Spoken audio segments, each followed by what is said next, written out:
Hello friends, आज हम देखेंगे हिंदी शॉर्ट हैंड डिक्टेशन में 60 WPM पैरा। सो फ्रेंड, यह वीडियो पूरा देखिए, लाइक शेयर और कमेंट कीजिए और सब्सक्राइब करना न भूलिए।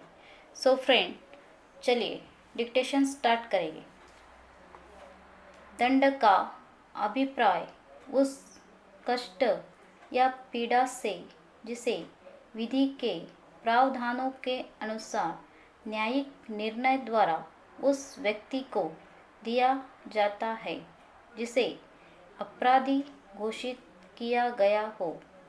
अपराधी के प्रति इस दंडकात्मक प्रतिक्रिया के लक्ष्यों तथा उद्देश्यों के निर्धारण के विषय में अनेक प्रकार के विचार दंडक शास्त्र में प्रचलित है। इन्हें हम दंडक के सिद्धांत कहते हैं। इनमें निम्न 4 प्रमुख सिद्धांत है: प्रतिकारात्मक सिद्धांत, अवरोधात्मक सिद्धांत, निरोधात्मक सिद्धांत, सुधारात्मक सिद्धांत। प्रतिकारात्मक सिद्धांत के अनुसार अपराधी को उसके द्वारा पहुंचाई गई क्षति के बदले में अवश्य दंडित किया जाना चाहिए। सर्वप्रथम हम मूर्ति की संहिता में यह निरूपण किया गया है कि आँख के बदले आँख और दाँत के बदले दाँत। इस नियम के अनुसार जैसे को तैसा यह विचार प्रचलित हुआ। इस सिद्धांत के अनुसार अपराधी जो राज्य द्वारा अपनी सामूहिक क्षमता में दिया गया दंड किसी व्यक्ति की ओर से किया गया प्रतिकार या प्रतिशोध का कार्य है। अपराधी का कार्य एक ऐसी विपदा है जिसका वह स्वयं भी हिस्सेदार है। यह सिद्धांत नैतिक न्याय की पूर्ति का आधारित है। इसके अनुसार अच्छे कार्य के लिए पुरस्कार और बुरे कार्य के लिए दंड मिलना चाहिए। किसी प्रोफेसर के अनुसार मैकेंजी का विचार है कि अपराधी जब यह देखता है कि दंड उसके अपराधी कृत्य का प्राकृतिक फल है तो वह अपराध से घृणा करने लगता है। कल का मत है कि प्रतिकार अपराध को उसी अपराधी की ओर मोड़ना है। अपराधी के कार्य स्वयं अपना न्याय करते हैं। इस प्रकार राज्य द्वारा दिया जाने वाला दंड अपराध का प्रतिकार अथवा प्रतिशोध है। इस संबंध में सर जेम्स स्टीफन ने यह उल्लेख किया है कि दोष के निमित्त का अपराध प्रक्रिया का निर्माण हुआ है। जिस प्रकार के अनुराग के निमित्त विवाह अर्थात मनुष्य के भावी आवेग के लिए कानूनी प्रावधान है। संक्षेप में प्रतिकारात्मक सिद्धांत की बातें निम्न प्रकार है। राज्य द्वारा अपराधी को उसकी प्रतिकारात्मकता भावना के कारण दंड किया जाता है।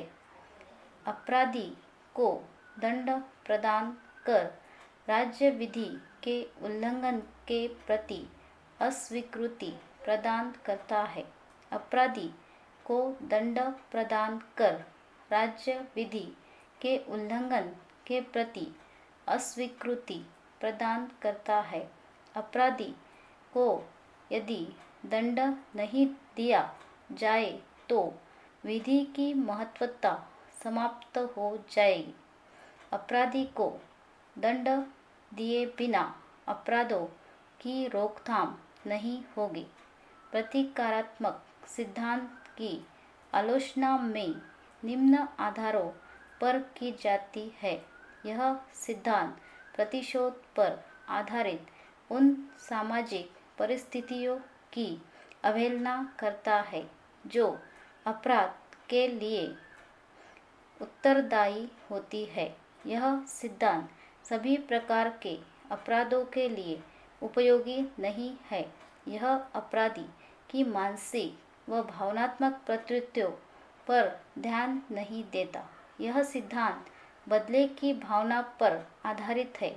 इसमें अपराधी को सुधार का अवसर नहीं मिलता। दंड के अवरोधात्मक सिद्धांत के अनुसार जो लोग दंड की सामाजिक उपयोगिता में विश्वास करते हैं, उनकी मान्यता है कि दंड अन्य लोगों को आपराधिक कार्यों को करने से रोकता है। दंड द्वारा अपराधी भविष्य में अपराध की पुनरावृत्ति का साहस नहीं करता। दूसरी ओर अन्य लोग आपराधिक कृत्यों से हतोत्साहित होते हैं। रूसो के अनुसार कानून की मूल्य इस बात से आंकना चाहिए कि उसने कितनी अपराधों को होने से रोका, न कि इस बात से उसने कितने अपराधों को दंडित किया। मनुष्य स्मृति के अनुसार दंड के भय से संसार न्यायपथ से ही विचलित नहीं होता। सुखवादी विचारधारा पर आधारित इस सिद्धांत की मान्यता है कि मनुष्य कोई भी कार्य सुख दुख के आकलन के आधार पर करता है। वह उसे कार्य को करता है जिसमें उसे दुख की अपेक्षा सुख की आशा रहती है। Thank you.